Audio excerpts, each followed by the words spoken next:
risorsa acqua, la risorsa idrica sarà sempre di più una delle grandi questioni a cui faranno riferimento anche le grandi questioni internazionali, cioè la risorsa acqua è un grande tema geopolitico, come lo è la terra. Noi dobbiamo esserne consapevoli perché anche gli sforzi, il lavoro, i progetti che l'Italia deve promuovere devono stare dentro questo scenario. L'Europa stessa si sta ponendo grandi temi da questo punto di vista, sia sul versante proprio del corretto utilizzo delle risorse idriche che sul versante della terra. E quindi prima consapevolezza, sapere che stiamo maneggiando un bene pubblico, un bene collettivo di grandissimo significato.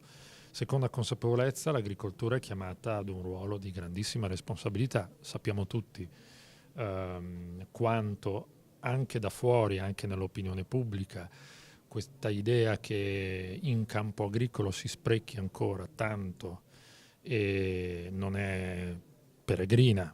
Noi abbiamo ovviamente alcuni modelli che hanno efficientato tantissimo, e però abbiamo anche sacche di perdite, di sprechi che non possiamo sottovalutare. Quindi il terzo punto, e cioè come noi innoviamo sempre di più, efficientiamo sempre di più dal lato dei modelli agricoli per dimostrare che l'utilizzo di questa risorsa viene fatto in maniera puntuale e viene migliorato passo passo. Questo è il grande tema anche dei lavori di questi 2 giorni, interessante perché mette in luce anche delle buone pratiche italiane, no? Cioè noi abbiamo avuto per certi versi in alcuni anni un dibattito anche attorno agli strumenti con cui maneggiamo questa risorsa, consorzi di bonifica sì, no, abolizioni e quant'altro, che spesso non coglievano però il punto fondamentale. Cioè, penso che la sfida vera sia mettersi tutti sulla strada del cambiamento e dell'innovazione, ma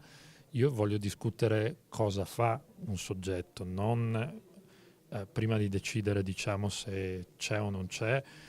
Prima di tutto voglio sapere cosa fa e misurare il tasso di innovazione, efficienza di quegli strumenti. Noi abbiamo consorzi di bonifica che hanno fatto grandi passi in avanti in questi anni e hanno efficientato e sono pronti anche a dimostrarlo con dei numeri, e abbiamo delle realtà in cui questo non è accaduto, quindi il nostro mestiere è portare tutti in Champions League.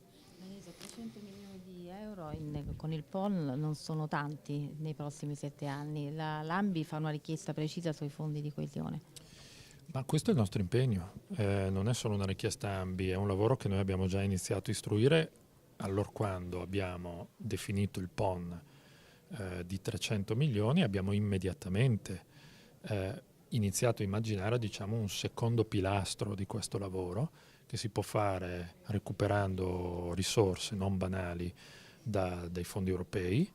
Abbiamo degli appuntamenti importanti in sede CIPE, spero da qui a fine luglio verranno definiti fondamentali, e quindi anche sul fondo di sviluppo e coesione verrà definita, diciamo, la traccia. Di quanto parliamo?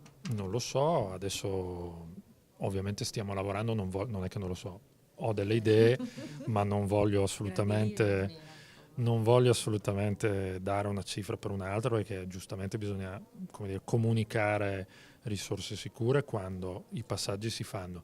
Il punto che mi interessa affermare è che noi appunto dobbiamo lavorare su più fronti e costruire un mix di strumenti che hanno in testa ovviamente un punto strategico condiviso. Ultima battuta, al titolo quinto e le regioni. In agricoltura qual è la sua posizione?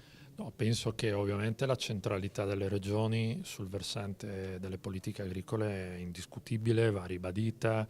Sono il primo a riconoscere che lì si fa tanta parte del lavoro vero di tenuta delle politiche agricole in questo paese sui territori.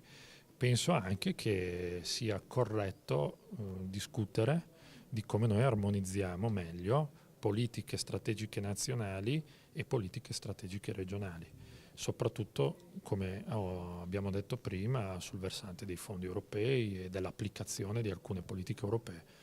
L'Europa, diciamo, a livello nazionale, coordinata a livello Ma nazionale. sinceramente non riesco a immaginare uno scenario diverso, ma lo dico proprio a sostegno poi della possibilità che le regioni possano operare, perché lo abbiamo visto. Peraltro questo è quello che fanno i grandi paesi federalisti, cioè la Germania non discute neanche se le politiche europee in campo agricolo deve farle il governo o qualcun altro, le fa il governo, ma nella relazione quello è il mestiere fondamentale per le regioni, non è un soggetto altro. Ultimissima battuta sulla PAC, conferenza Stato-Regioni, come sta andando avanti la cosa? Bene, Perché bene. Veneto... Il Veneto, io mi auguro che cioè, possa riconoscere che questo lavoro l'abbiamo fatto veramente insieme. Poi non discuto sul fatto che rispetto ai desiderata di partenza di ciascuna regione il prodotto finale sia un punto di equilibrio mediato, ma questo fa parte delle cose. Novità sulle quote latte? Non è che possiamo, spero di avere ogni giorno una novità. Grazie. Buon lavoro.